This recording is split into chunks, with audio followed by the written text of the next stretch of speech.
السلام عليكم ورحمة الله وبركاته. اللهم صل وسلم وبارك على سيدنا محمد. ازيكم يا حبايبي، عاملين ايه؟ يا رب تكونوا في احسن صحة وفي احسن حال. بصوا حبايب قلبي، انا النهاردة الفرحة ما كانتش سيعاني والله العظيم، اقسم بالله. قلت انا هقوم كده اعمل شوية رز بلبن لمحمد ابني، ان هو قام بالسلامة وان اطمنت عليه، وكنت هموت بصراحة من الخوف عليه امبارح. وايه و... وكان وقع على دماغه وعملنا له اشعة مقطعية وكده، كنت كنت حاسه رجلي من اول رجلي لحد دماغي بيترعش. هو اول ما وقع قعد يرجع يرجع يرجع.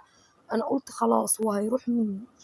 فقلت يا رب خليهولي يا رب والنبي، وقعدت ادعي ربنا ياما وقعدت اعيط وكده. قلت لا والله بقى لاجل ما ربنا نصرني وعفالي ابني، وابني زي الفل وما فيهوش حاجه وطلع عنده اللي باين في الاشعه دول ثبات على ودنه، واللي بان في الأشعة دول اللي كانوا شاكين في حاجة طلع التهابات على ودنه، واطمنت وارتحت، والدكتور عايز يطمن عليه تاني بكرة.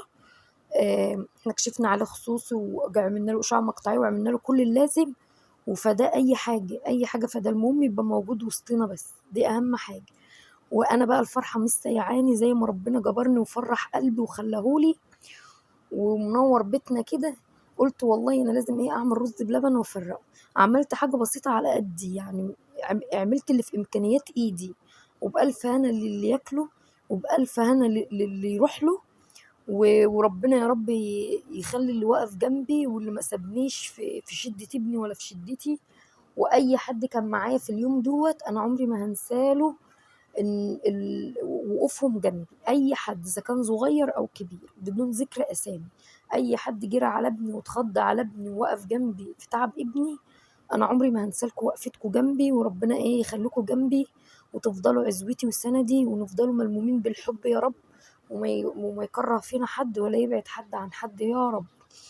فهنا بقى اي حد يشوف الفيديو ده دعوة حلوة من قلبكم لابني، ان ربنا يصونهوله ويحفظهوله ويخليهوله ويبارك لي في عمره، ويفضل بر بيا وبابوه سند ليا ولابوه. وربنا يخليك لي يا ابني يا رب، ويا رب خليهولي يا رب، وما توجعني في عيالي خالص. وانا بقى كنت حالفة يمين ان انا كان محمود بيديني مصروف وانا حوشت منه مبلغ، وجا محمود اتزنق، فانا حلفت قلت يا محمود، كان هو معصبني جامد، كنا خلاص هنتطلق.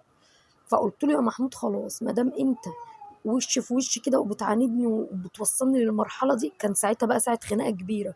قلت له والله العظيم لو اديتك جنيه اطلع على عيالي الثلاثه متقطعين على الطرق. انا عارفه الدعوه وحشه ودعوه توجع القلب ودعوه ربنا ما يكتبها على حد، وربنا ما يوجعني في عيالي يا رب، وان انا بدعي دعاء وحش. بس انا اقسم بالله انا كان محمود موصلني لدرجه ان انا هقوم اولع في نفسي، هشغل البوتاجاز وارش على نفسي بنزين وافجر نفسي. والله العظيم محمود بيكيد فيا كاني عدوته، كيد مش غيظ ولا عند، لا بيكيد كياد. فانا دعيت الدعوه دي من ورا قلبي، وجوزي في زنقه. فانا لاجل اليمين برضه هتأدب واطلع كفاره على عيالي، وما قالوا لي طلعي كفاره على كل عيل 50 جنيه. انا معايا 3 عيال، هطلع ال 150 لاجل ربنا يسترها على عيالي، واي حد يشوف الفيديو يدعي لعيالي ربنا يسترها عليه. وانا عمري ما هدعي على عيالي تاني، ولا هدعي على حد خالص ولا على نفسي. ما عدتش هدعي، اللي يعصبني يعصبني، هكتم في نفسي وهسكت. ما عدتش انفعل، ولا عدت هاكل هتضايق نفسي، ولا عدت هضغط على نفسي. انا هسيب اي حاجه، انا فرحتي مش سيعان ان ابني قام لي بالسلامه. وعمر ادعى على عيالي دي، عمري ما ادعي على عيالي تاني. وربنا يا رب يرزق كل مشتاق، ويرزقكم كلكم الصحه والستر وراحه البال والرزق يا رب. فانا هنا كده بقى بغسل المواعين اللي انا وسختها في الرز بلبن، لان احنا خارجين وكده. محمود بيبيع المكنه بتاعته، ولاجل الدين ربنا يفك دينه يا رب، ويرزقكم كلكم بالرزق الحلال يا رب. الدنيا غلت جدا يا جماعه، ما عادش حد معاه، ولا اللي مسافر بره ولا اللي مسافر جوه. ما عادش حد معاه يا جماعه. اللي مكفي بيته دلوقتي بيحط دماغه على مخدته وما علوش حاجه لحد، ده يقول الحمد لله. اللي بينام على مخدته ما فيهوش وجع وعياله مستورين وما فيهمش الم، يقول الحمد لله. اللي قادر يخش الحمام ويعمل حمام ويطلع من الحمام يقول الحمد لله.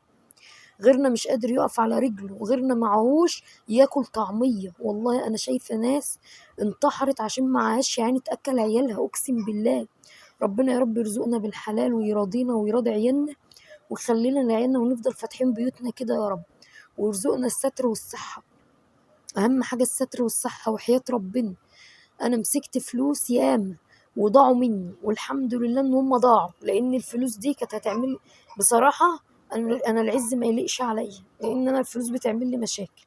هنا بقى قلت خلاص ما دام إحنا هناكل بره، أغسل بقى كده الهدوم ديت وروقت الدنيا اهوت، والدنيا عندي زي الفل، ولبست عيالي. وقلت بقى خلاص هحط بقى الرز بلبن في التلاجة يسقع شوية بالمرة وانا بره، ايه اعدي، ايه ادي لامي وادي لاخواتي وادي لحبايبي وادي لناسي. ربنا يا رب يخلي كل واحد حبايبه.